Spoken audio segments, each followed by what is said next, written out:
Hey, what is up, everybody? This is JP representing JPFitnessPro.com. Today's video is going to be about compound movements versus isolation movements, since I talked about them the last couple videos.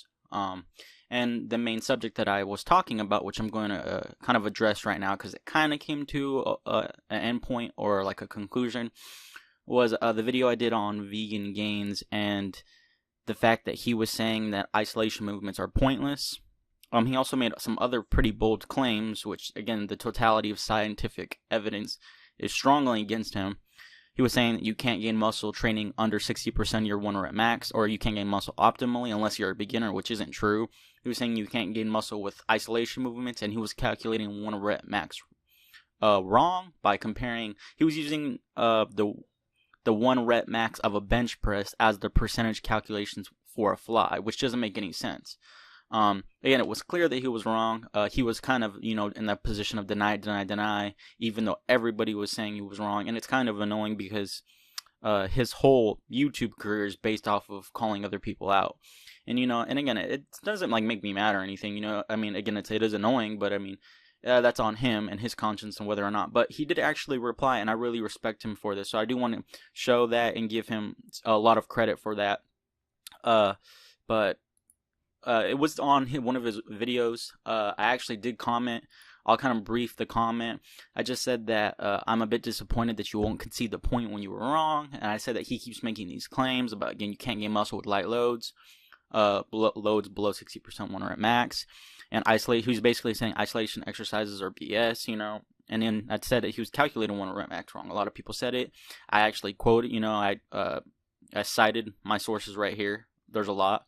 And then I actually asked Greg Knuckles about this in the mass members discussion on Facebook. I asked a few people, and it just wasn't making sense because I just wanted to see if anyone, just to talk about the situation. And then Greg Knuckles replied, and I asked him to reply. He replied, and then you guys can read this if you want. You could pause the video and read it. But yeah, and then I commented this whole thing on his video. I didn't even I didn't expect a reply. This guy, he said he agreed with me, and then he thanks me for taking the time to make a well-structured comment. And I just told him no problem, and that, I explained. Again, you guys can pause it and read that. And then Vegan Gains actually replied, and I give him a ton of credit for this. He earned a lot of respect from me because I don't think I've ever seen him concede a point. I just haven't. He basically said, okay, I'll concede that I was wrong, but I still think presses are a far more useful exercise for building chest mass and strength, especially for people who have a hard time bringing up their chest. I was very heavily influenced by my own personal experience. Again, I think he tried to save a little bit of face here by saying that, but I still think presses are a far more useful exercise, which, again, that's kind of a little bit of a straw man because no one was arguing against that point. If I had to pick one, isolation or compound movements for building chest mass, I would pick compound if I had to pick, but nobody's saying you have to pick, and that wasn't his original argument. It was that he was saying that isolation exercises are useless, which isn't the truth. But again, maybe he's just trying to save a little bit of face and try to get across, which, again, no one disagreed with him on this part right here, saying that, that compound movements are more useful, which I'm going to go over in a little bit. So yeah, but again, he did concede the point, and he explained right here he was very, very heavily influenced by his own personal experience, which that personal experience of his was that he was saying that when he added more bench pressing to his routine, he made more gains, and he made more gains on his bench press. He got stronger, which originally he equated that to him removing isolation exercises because he thought they were pointless and adding more compound, which that's not the case. The reason why he probably gained more strength and probably muscle mass doing more bench press, specifically strength is what he's talking about because he posted videos on it, was due to the principle of specificity. That's all that is if you want to get better at something, literally, unless you're doing a ton already, 9 times out of 10, just do that exercise more often. You're going to get used to that motor pattern a little bit more. You're going to get more skilled, more neurological adaptation.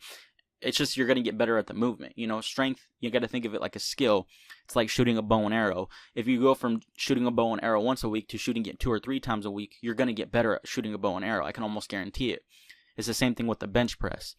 So that's probably, and he's admitting that right there. And then he said he'll make a follow-up video discussing his chest training, video discussing chest training, and I'll correct my mistake. He has made one chest video since then, and he did not address his mistake. I hope that this wasn't, all smoke and mirrors, and I hope he's just not, saying that's his save face right here. But again, he didn't delete none of these, so it is public, which again, I do give him credit, for that. So that's just what I'll address on that, and I appreciate him commenting that. So now just on to the video for today. Because of that whole thing, I just want to explain to people the benefits of compound versus isolation movements. Because it seems obviously if he's a big YouTuber and he claims to know a lot about fitness and he didn't even know like the benefits of both, and then it seems to me like a lot of people don't know the benefits. Okay, so we'll start with compound. The compound movements give you more bang for your buck, and what I mean by that is that they target a lot of muscle in one specific exercise rather than hitting every single exercise individually. And you say, well, that's self-explanatory. But what I mean by that is, for example, if you're doing a deadlift, let's just say a deadlift is going to isometrically target basically every single back muscle. It is going to some extent, it's going to target every single back muscle. It's going to target your grip. It's going to and that's isometrically for back and grip. But for prime movers like concentric and eccentric contractions, it's going to target your quads, depending on your style, more or less some of your quads, but a lot of your glutes and hamstrings as well. So now that's all in one entire movement, and that's heavy loading during that entire movement. So you're heavily loading all those muscle groups. So every muscle group that I just mentioned, your entire back, your grip, your glutes, your hamstrings, your quads, and even to an extent your calves. Because I think, if I'm not mistaken, I might get these confused, but it's your gastrocnemius that crosses the knee and actually helps with hip extension. I might be wrong on that, but I don't think I am. But because of that, it targets so much musculature that if you were to do isolation exercises, you'd have to do, which I do. I still do sets on calves, but you'd have to do some more sets on calves. You'd have to do some either regular movement, like a concentric, eccentric contraction, like a dynamic movement on back musculature, or some type of isometric contraction on the entire back musculature, your spinal erectors, your lats, your upper back. You'd have to do something for your grip, which probably would get hit during some of that. You'd have to do an isometric exercise for your glutes. You'd have to do an isometric exercise for your quads, an isometric exercise for your hamstrings. And then if you have to do a couple sets on each of those. So you'd have to do how many sets? It'd be like 10 to 15 sets of isometric work just to kind of match one set of deadlifts. One set. Which is pretty ridiculous. Again, that's not something that's practical at all, and it's not something you could take in the real world. So again, you get much more bang for your buck for compound movements. You do a lot more in less time with a lot more of a heavier load. And then that goes into our next point. It's better for strength development. This is self-explanatory. Again, with isolation movements, you're not going to be able to lift crazy loads. If you want to lift into the hundreds of pounds, you're not going to be able to do that with the isolation movement. And that's just assuming you're not even a strength athlete. If you're a strength athlete, you have to do these type of movements. So yeah, I would again, if you're trying to train for strength, isolation movements should not be the basis of your program. And then also too, it's better for athletic purposes. Compound movements, again, I mean, when you think of athletic, it applies to athletes, which applies directly to sports. I cannot think of any sport that you're going to train for that's going to require more isolation movements than compound movements. Think of football, basketball, MMA, all multi-joint, multi-muscle group movements. So again, much better for athletic purposes. That's self-explanatory. You need compound movements to kind of optimize your performance in sports. And then you also too, and this is one underutilized fact, or I guess you could say, underappreciated fact of compound benefits. And I think this is huge when it comes to progression. And I think that progression and periodization is the one spot where I see most people, like your average person, they get wrong with their training. They usually don't have a progression system in place. But with compound movements, you can track changes better. For example, with let's just say you take a lateral raise. You're not going to be able to add weight. You're only going to be able to add weight to your lateral raise for so long. If you're just starting out and you're a beginner, you might start off with like 10 to 15 pounds on lateral raises. Honestly, I don't see people lateral raising that much weight. let's just say we're talking about dumbbells because machines vary. But again, I mean, when's the last time you've seen someone lateral raising 50, 60, 70 pounds with good form without like over exaggerated swinging? I don't think I've ever seen that in my entire life. So you think, how quickly are you going to be able to get to your max weight in lateral raise? Pretty damn quick. I could probably get someone to like 80% of the weight that they'll ever lift in life with their lateral raise within a year easily. And then they're probably not going to go up much by that. So how do you track progression in that? Yes, you can track reps, but again, you can only add so many reps to a workout before it gets absurd. So compound movements make it a lot easier to track changes and add and to apply the principle of progressive overload much better. Look at a squat or look at a deadlift. You can add a 5 pound to a squat or deadlift. If you get to the point where you're so advanced and you have to add so little, adding 5 pounds is still progressing. And it's not a huge change that you're able to do that. Most people haven't even achieved the point where 5 pounds is too much. They haven't reached that. So if you haven't reached that point, there's still room for progression. Because these are big compound movements, you can add those plates. I mean, you'd have to have some weird setup for you to be able to track progress better. Like if you had some crazy good dumbbells and you had some very super micro plates, like quarter-pound plates, I guess you could use those for lateral raises, but most people don't have adjustable dumbbells that can be adjusted in a reasonable time with quarter-pound plates. Because if that's the case, then maybe you could do that. But again, I just don't, it's not practical. They don't have them at gyms, and so you can track changes much better with compound movements. Now, those are the benefits of compound. If you guys have any more that I didn't really think of, I try to think about the most. Now, the benefits to isolation movements, because this is where he was saying that, they're pointless, which I completely disagree. And again, he conceded, so we don't have to talk about that. But just for people who don't know, here, the benefits to isolation movements, and the first one, that's obviously the best one in my opinion, is that it's to target weak or specific areas. And that's for strength and hypertrophy because it'd be slightly different. For example, let's just talk about strength. I like to use the analogy of people lifting a log. If you've watched those military videos of like, the initial like screenings they have for like special forces where they go through like, I forgot what they call them, but they're like initial, it's almost like a boot camp but for special forces. You got to go through this first 3 weeks of indoctrination training before you can go on or before you can be accepted, like the RASP, the Ranger Assessment and Selection Program, something like that. But they have people carry logs. They have like 8 people carrying one heavy ass log. Now let's just say there's one guy in that group carrying that log that's just really weak. He's not really helping the group that much. It has nothing to do with height or anything else. Let's just say he's just not doing that good. Now, think of it like that, because that's basically what a compound movement is. It's a bunch of muscle groups working together to produce one movement. It's the same thing as the log example. It's a bunch of guys working together to make one movement, to move the log. Now, if there's one weak guy in that group, what would be the most effective way to train that one guy? Would it be to train everyone at the same time with that one guy? Or would it be to train that one guy with everybody, but also remove that one guy from that log and have him do maybe individual training on a much smaller log? That is clearly the best way to improve that one guy's strength. It's not very efficient to train him, try to train him specifically by training everybody with him. That makes no sense, because if that were the case, if that would have been the best improvement, he would have already been strong already, because he's already training with everybody. So for example, like during a squat, let's just say, for some reason, when you come out of the hole in a squat, let's just say you're doing a squat, you lower the bar, you do your eccentric muscle action, and then you come out of the hole, but your hips always shoot back. And hip shooting back, it would be a sign of weak quads. Your quads, when you have that little forward knee travel, which isn't bad, that little forward knee travel, which is going to increase that moment arm there, which is going to put more emphasis on your quads. If your hips tend to shoot back, that would be you have weak quads. But if that's a problem during the squat, let's just say you consistently do that in the squat, doing in the squat more is not going to directly help that as much as it can. Yes, you could lower the load and focus on technique, which you should, but what if you specifically want to target, the quads and increase their strength?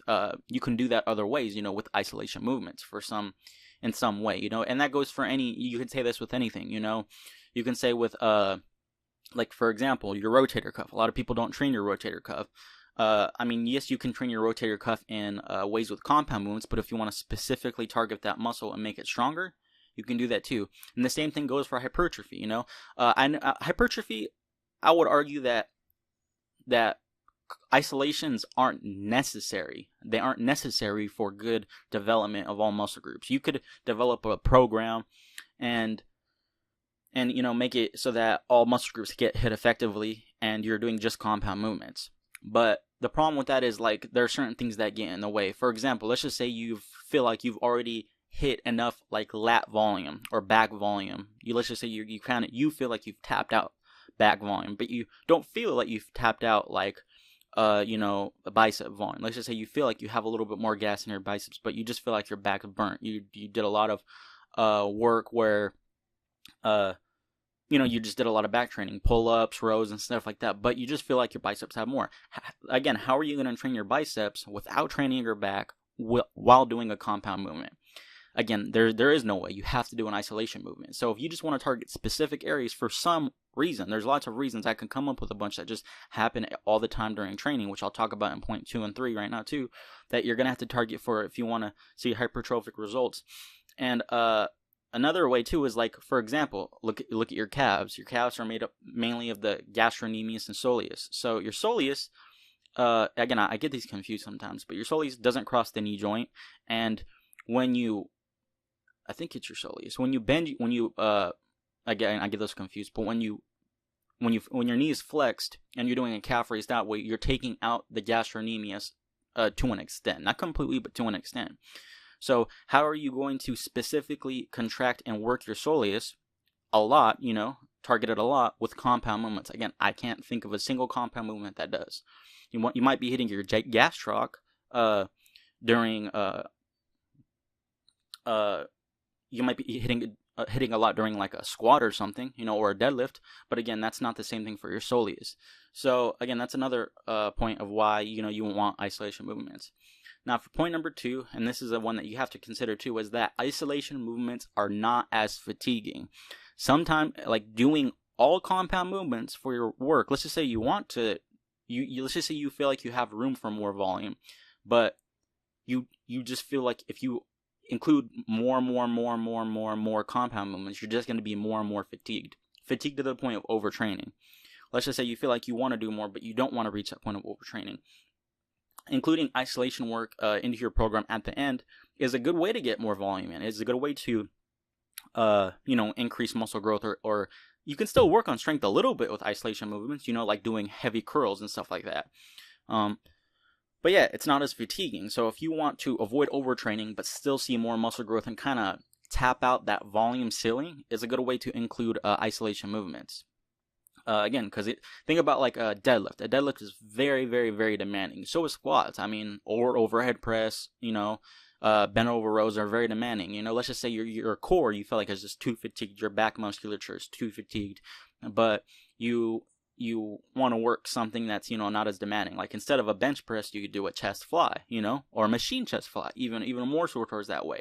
You know, it's not barbell loaded, it's isolation movement. And then again, you can still work your chest musculature, but you're not doing it as a whole, you know, total body. Let's just say you already knocked out compound movements, you know. So again, that fatigue can also mess with a lot of things. Again, let's just say you do more and more compound movements. On top of it, just you being fatigued and feeling like you're not getting as much out of that movement, you are increasing your risk for injury doing compound movements in a very fatigued state. I mean, what are the odds of you, let's just say, what are the odds of you, let's just say you're doing, like, you want to work your hamstrings more, and you've already done a bunch of compound movements, and then let's just say you're really, really fatigued. Now, it doesn't make any sense to include another compound movement if you're super fatigued, but you want to work your hamstring. So you include like a barbell RDL, and let's just assume you're really fatigued. You're better off doing something like a hamstring curl on a like a yoga ball or a machine, you know, versus doing like another barbell movement. So again, that's, you know, you have to think of fatigue in there too. And this is the last good benefit for isolation movements, is can be used much easier during an injury. For example, let me give you an example. And this is an example that happened with me. And again, there's dozens of examples that I could come up with. But, I mean, how can you argue? Like, I'll give you a quick one that doesn't have to do with me. You hurt your low back, but you but you still want to get some type of hamstring work, or you want to get some type of work in, if you can't do deadlifts or squats, maybe you could do something like, again, like hamstring curls or something like that. It's, again, but a personal example that happened with me was I was doing a landmine press, and when I was picking the weight up off the ground, the barbell off the ground, I hurt my wrist. I don't know where I hurt it. I mean, I know where I hurt it, but I don't know what I hurt exactly. I didn't go to the doctor. It's healed on its own. It's fine now.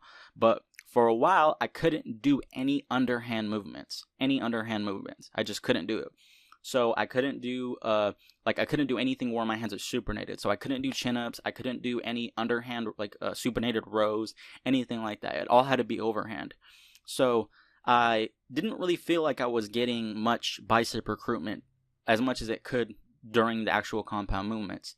And so like when I went to do my isolation movements, I was still able to find like an easy bar or like some type of hammer curl. Because again, I also thought in my head too, well, can I do a compound movement where I have more of a neutral grip, so I can at least get some type of pull like that? And there wasn't. So I included things like hammer curls at the end, which didn't hurt my wrist, which I couldn't do during compound movements really.